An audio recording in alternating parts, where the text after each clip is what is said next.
Hey everybody, welcome back to our channel. I'm Wendy and I am here with the X-Men Apocalypse movie non-spoiler review. I got to see it just this past week with the rest of the Collider crew and here we go. You all know this movie is about Apocalypse coming to power and looking to destroy mankind and the X-Men fighting him, so make sure that he doesn't, destroy everything. And he has his 4 horsemen, so he's got Angel, or what is he called now?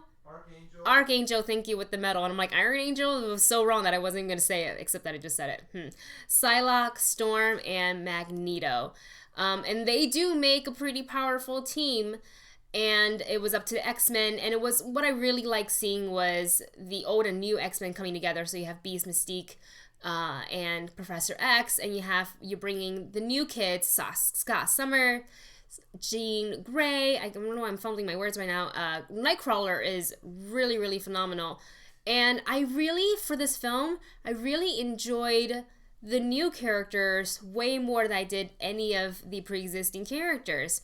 And I didn't think that was going to be the case. I really thought going in, I was like, okay, I'm going to really, really enjoy Professor X and Magneto and probably Apocalypse. And then everyone else is just going to be there to support. And actually, it turns out that I actually like the new kids better.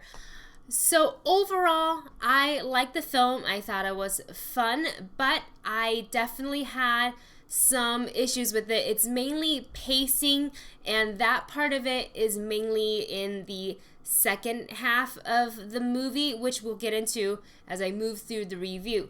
But I thought this movie was fun. It still told a story. I was really worried about, how all the characters would look. Scott Summers, how Sophie Turner was going to be as Jean Grey, Psylocke, Apocalypse, obviously, and of course that Wolverine cameo. So going into it, let's start with casting. I was really apprehensive about Sophie Turner playing Jean Grey and Ty Sheridan as Scott Summers. I just wasn't sure, especially for Sophie, if she was going to be successful in hiding her English accent. And when I looked at her in all the promotional material, all the trailers, I really couldn't pull myself from thinking this is Sansa Stark and it's not Jean Grey. But I am happy to say that with her, both her and Ty Sheridan actually did a really, really good job in the film. I enjoyed both of them on screen a lot. Sophie Turner definitely turned me around my opinion, and I thought she made a great Jean Grey. Same goes for Ty Sheridan, Scott Summers. I know I was reading a lot of the comments various chat rooms and YouTube videos that a lot of people didn't like what Cyclops looked like because they gave him a pair of glasses. Just want to let you know, since there's no spoilers, don't worry about that you're not going to notice it. And they did a great job with that. Jennifer Lawrence's performance was very lackluster.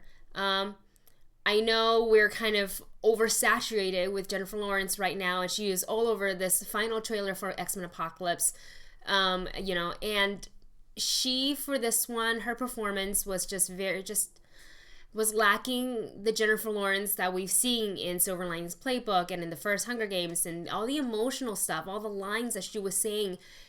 I could just picture her looking at the lines on a piece of paper, on her sides and just reading them. I really don't feel like she's not really invested anymore in this movie, in this franchise, or in her character.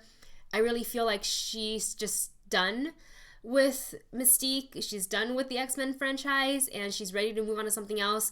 And it was pretty apparent in the film. James McAvoy and Michael Fassbender are as great as always. Oscar Isaac as Apocalypse. He's, I think, a great actor, and I know we haven't seen him in too much stuff, not counting just Star Wars and Ex Machina, but he is a really, really great actor, and he is, multi-level. And then you put him in Apocalypse, and you hide him under all the armor and the suit, which I get it, it's the character, and under all the makeup. And then you make him ADR a lot of his voices and his lines, and you were just taking away anything organic about what Oscar Isaac could have brought to Apocalypse. I enjoyed Apocalypse a lot, actually, in the beginning and like first half of the film. I thought he was frightening and horrific and powerful, as he should be. And then for the second half of the film, I felt like it kind of fell off, and it just, there was this big climatic scene, and it just, the scene itself, including him, just didn't deliver that final punch like I wanted it to. So that was a real bummer. And like I said, that's all towards the second half of the film. Psylocke, I was really looking forward to, and I was like, please, Olivia Munn, please do a good job. I thought she looks great.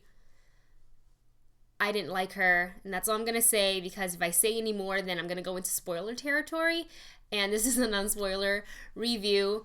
Wolverine has a little bit of a cameo in it, like you saw in the trailer there, so it's always fun to see him, and I can't say too much about the scene that he is in, again, because of spoilers, but I will compare it to Captain America Civil War. Spider-Man cameo, it's not as good. It's just like Wolverine is his character everyone loves, and he's powerful, and I wanted it more. And that's all I can say for now. I really enjoyed Jean Grey. I really, really like Nightcrawler. Like, he is great. And then the best part of the film, you guys, just like it was in Days of Future Past, Quicksilver steals every scene he is in. Like, can we just get a Quicksilver movie or something? Because Evan Peters is phenomenal as Quicksilver. All of his scenes are great, and those are the scenes in action pieces I actually really enjoyed the most. So the fall of the film, the second half of the film, up to the ending, there was this huge build-up, and it was just dragged out a little bit too long, where I was sitting in my chair and I was thinking, if we just cut all of this slow-mo stuff out, this movie, we can quicken the pace, because it's the climax of the movie, and instead of sitting here waiting to see who's going to make the next move in slow motion, let's just hit it, go out with a big punch. And it didn't, and the movie is a total of 2 hours and 27 minutes.